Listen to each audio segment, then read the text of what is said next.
প্ৰতিক্ৰিয়া বৰ বেছি দিব লগা নাই। এক্সিট পলত তেওঁলোকৰ ভূমিকা কিমান হাজাৰৰ চিম্বল লৈছে কি লৈছে সেই বিষয়ে নাজানো আমি। আৰু আমি জনসাধাৰণক বিশ্বাস কৰোঁ, জনতাক ভোটাৰক ৰাইজক বিশ্বাস কৰোঁ। আৰু ভোটাৰ ৰাইজে আমি নিশ্চিন্ত, ভোটাৰ ৰাইজে ভোট দিছে কংগ্ৰেছক, ভোটাৰ ৰাইজে আমি বঙাইগাঁও বিধানসভা সমষ্টিত আমি জয়যুক্ত হ'ম। ভোটাৰ ৰাইজৰ আশীৰ্বাদত, অসমৰ ৰাইজৰ আশীৰ্বাদত মুখ্যমন্ত্ৰী হ'ব আমাৰ গৌৰৱ গগৈ ডাঙৰীয়া, কংগ্ৰেছৰ চৰকাৰ হ'ব। এক্সিট পলে সাধাৰণ কথা, এইটো চৰকাৰ দিল্লীত আছে, দিছপুৰত আছে। সাধাৰণ কেইটামান এক্সিট পলত বিশ্বাস কৰা আৰু সেই মেনেজমেণ্ট কৰাটো কোনো ডাঙৰ কথা নহয়। কিন্তু মই মেনেজমেণ্ট বুলি মোৰ ভাষাত কৈছোঁ, এইটো কোনো মানে আমি ইয়াৰ আগতে আলোচনা যেতিয়া হৈছিল তাতো আমি আলোচনা কৰিছোঁ এক্সিট পলে কি ক'ব আৰু প্ৰশাসনক কেনেকৈ হেমন্ত বিশ্ব শৰ্মা ডাঙৰীয়াই মটিভেট কৰিব পাৰে তাৰ এটা পৰিকল্পনা। সেই পৰিকল্পনাত আমি মানে ভৰি নিদিওঁ আৰু এইটো নিশ্চিন্ত থাকক, কংগ্ৰেছৰ চৰকাৰ হ'ব আৰু গৌৰৱ গগৈ মুখ্যমন্ত্ৰী হ'ব। বঙাইগাঁৱৰ ৰংটো কেনেধৰণৰ? বঙাইগাঁৱৰ অংক আপোনালোকে দেখিছে যে কংগ্ৰেছৰ সদায় বেয়া দিনতো 40-45 হাজাৰ ভোট থাকে, ইয়াত আৰু ক'ব লগা নাই। আৰু কংগ্ৰেছৰ আজিৰ তাৰিখত যোৱা বিধানসভা নিৰ্বাচনত যথেষ্ট ভাল। আমি সাংগঠনিকভাৱে আমাৰ সদায় এটা কথা, আমাৰ কংগ্ৰেছক বদনাম কৰা আপোনালোকে দেখিছিল যে কংগ্ৰেছৰ মানে বিসম্বাদ থাকে, কিন্তু আমাতকৈ বিসম্বাদ সদায় অসম গণ পৰিষদ দলত সদায় বেছি আছিল। প্ৰভাত বৈষ্ণৱ ডাঙৰীয়াৰ পৰা আমাৰ ডিপু চৌধুৰীৰ পৰা এই বৰ্তমান শৈলেন চৰকাৰৰ সকলোবিলাকত সদায় বিসম্বাদ আছিল। তেওঁলোকৰতো পাব্লিচিটি নহয়, এইকাৰণে নহয় তেওঁলোকে নিৰ্বাচনত জিকাৰ পাছত সকলোবিলাক ট্ৰল হয়। আৰু এইবাৰ বিসম্বাদত মুখ্য আমাৰ সাংসদ ফণীভূষণ চৌধুৰী ডাঙৰীয়াই কৈছে যে তেওঁলোকক মানে খুন্তি মাৰা নহয়, কিন্তু তেওঁলোকক সহযোগ কৰা নাই, তেওঁলোকৰ বিপক্ষে কিছুমানে প্ৰচাৰ চলাইছে। কিন্তু আমাৰ অভিযোগ নহয়, আমাৰ মানে অভিমত নহয়, সেইটো সন্মানীয় ফণীভূষণ চৌধুৰী ডাঙৰীয়াৰ অভিমত।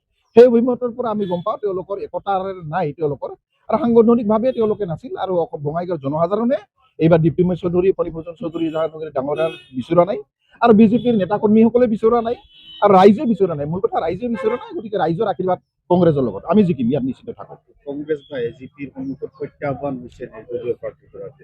নাই, নিৰ্দলীয় প্ৰাৰ্থীগৰাকী আমাৰ প্ৰত্যাহ্বান হোৱা নাই। আমি অসম গণ পৰিষদ দলতে হ'ব, ইয়াত আৰু মানে মিছা কথা কৈ লাভ নাই। এতিয়া ৰাজনৈতিক বক্তব্য কিছুমানে দিয়ে আৰু কেতিয়াবা সকলোৱে দিয়ে, মই ৰাজনৈতিক বক্তব্য দিয়া নাই। অসম গণ পৰিষদ দলৰ লগতে হ'ব বুলি আমাৰ এতিয়া ধাৰণা।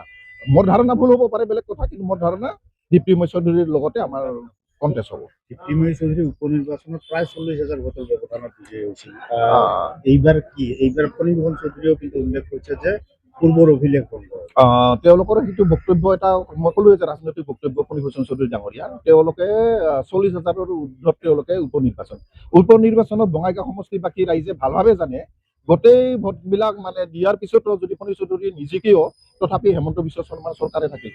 ইয়াৰ মানে চৰকাৰৰ পৰিৱৰ্তন নহয়, গতিকে এইবাৰ চৰকাৰ পৰিৱৰ্তনৰ, চৰকাৰ গঠনৰ প্ৰক্ৰিয়াৰ এইবাৰ ভোট। এইবাৰ বিধানসভাৰ এজন 1.5 বছৰীয়া বিধায়ক নিৰ্বাচিত কৰাৰ কাৰণে নহয়, সেইকাৰণে বঙাইগাঁওবাসী ৰাইজে এইবাৰ দিছিলে তেওঁলোকক 5 বছৰৰ কাৰণে মত দিছিল। সেই মতটোৰে তেওঁলোকে পুনৰবাৰ দিছে, আৰু এইটো সঁচা কথা। আৰু 40,000ৰ ভোট তেওঁলোকে কৈছে, তেতিয়াহ'লে যে বিজেপিয়ে ইমানবিলাক অভিযোগ ডেভেলপমেণ্ট অথৰিটি চেয়াৰমেনৰ পৰা, পৌৰসভাৰ চেয়াৰমেনৰ পৰা, 5গৰাকী মানে ৱাৰ্ড কমিশ্যনাৰ পৰা আৰু নেতাবিলাকক ইমান অভিযোগ দিয়াৰ কি দৰকাৰ আছে?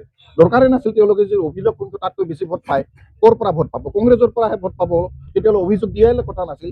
তেওঁৰ অভিযোগে প্ৰমাণ কৰে তেওঁ এইবাৰ নিৰ্বাচনত জয়যুক্ত নহয়। ভোট 3টা ভাগত ভাগ হৈছে, বিজেপিৰ ভোট নিৰ্দলীয় চক্ৰধ্বজ ডাঙৰীয়াৰ লগত গৈছে, আৰু এজিপিত কংগ্ৰেছৰ ভোট কংগ্ৰেছৰ লগত, আৰু যিখিনি 10%, 15% ভোট থাকে কোনো ৰাজনৈতিক দলৰ লগত জড়িত নাথাকে, সেইসকল চিন্তাশীল ব্যক্তিয়ে, নতুন প্ৰজন্মৰ ব্যক্তি, যুৱ প্ৰজন্মৰ ব্যক্তিয়ে কংগ্ৰেছক ভোট দিছে। গতিকে আমি এক্সিট পলত মানে এক্সিট পলত গুৰুত্ব নিদিয়ে। এক্সিট পল আৰু এই যে আজিকালি চেণ্টাৰ কিবিলাক এতিয়া ইউটিউব চেনেল কিবা ওলায়, সেনেকুৱা ইউটিউব চেনেল যেনেকৈ মেনেজ কৰাটো গোটেই সহজ। যাৰ পক্ষত পইচা পাতি বা অনুৰোধ কৰা যায় আপোনালোকে আমাক সহায় কৰি তেওঁলোকৰ পক্ষত কৰে।